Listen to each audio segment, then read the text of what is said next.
Thank you, Mr. President. I rise on behalf of the Greens to speak in support of this bill.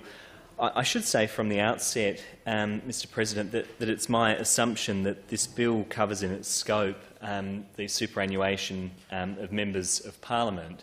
I don't consider that to be a conflict of interest, given that given I am part of a class shared with all members of this Parliament. But I did want to put that on the record. It's my assumption that that's the case, but I might ask some questions about that in the committee stage. The bill that's been brought to us today is in response to the current events in Russia and Ukraine. The Australian Greens have publicly condemned Vladimir Putin's military aggression in Ukraine, as we condemn all military aggression. Indeed, the Greens believe in peace and non-violence, and it is a fundamental principle of our political party. It's one of our 4 pillars. We have called on all countries to remember the human cost of war and to work peacefully through diplomatic channels to de-escalate the situation. The human cost of Russia's invasion is significant. Since Russia invaded Ukraine in February, the UN Refugee Agency, the UNHCR, has estimated that 7.5 million refugees have fled Ukraine. 7.5 million people. Those innocent people have been forced to flee to seek safety, protection and assistance. The hostilities have resulted in civilian casualties, damage to homes, wide-scale disruptions in power and water supplies, and once again we see that the cost of war is being borne by ordinary people, ordinary civilians.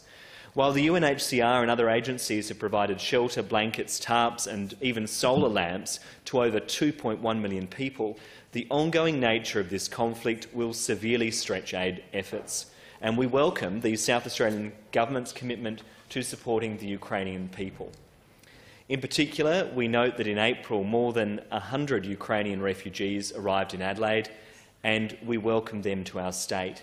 The state government has also sent aid in the form of medical equipment, and we certainly support those efforts. And I know that many South Australians have donated their time and money to support the people of Ukraine during this crisis. The Greens affirm the right of the people of Ukraine to sovereignty and territorial integrity, and we condemn this invasion by Russia. We believe that non-violent actions are always preferable to armed conflict, and we stand in solidarity with the people of Ukraine. Just last week, we saw the horrendous missile attacks by the Russian armed forces, leaving more than 100 people injured. These attacks were undertaken when people were on their way to work and on their way to school. The spokesperson for the Secretary-General has stated, the UN Secretary-General has stated this week, the Secretary-General is deeply shocked by today's large-scale missile attacks by the armed forces of the Russian Federation on cities across Ukraine that reportedly resulted in widespread damage to civilian areas and led to dozens of people being killed and injured. These types of attacks are indeed shocking, Mr. President, and like all South Australians, I've been deeply saddened and distressed by the footage that I have seen on the news each night. We must do all that we can to find peaceful solutions to this crisis and to provide support to people who are in trouble. This bill that's been introduced by the government is designed to create a mechanism for Funds SA to divest from Russian assets. It's my understanding that this mechanism is not in fact required. However, it is an important principle that is being established here. Funds SA has, again I understand, already divested Russian assets from the $32 million worth down to $9 million. And we have been advised that the remaining $9 million worth of assets are difficult to divest, as the global appetite for Russian investments has diminished at this time.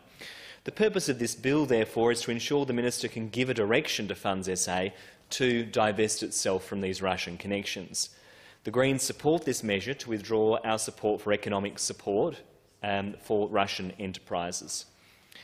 It's an important precedent that is being set here today. Giving the Minister the power to direct Funds SA to divest from undesirable investments could prove beneficial in terms of addressing other crises we face, and in particular, of course, I note the growing climate crisis.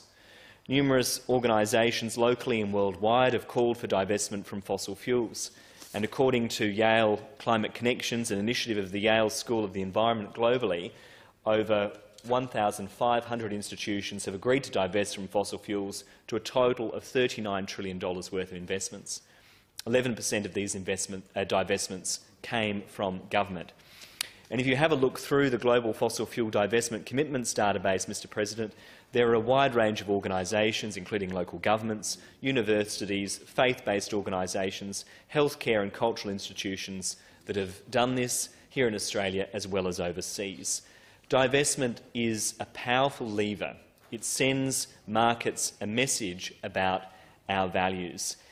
We know, Mr. President, that money talks, and I think the Parliament supporting this bill today sends a very clear message that we do not want to see this South Australian super scheme being connected with the Russian government and the immoral activities of that government, and indeed the activities that are illegal in that they defy international law.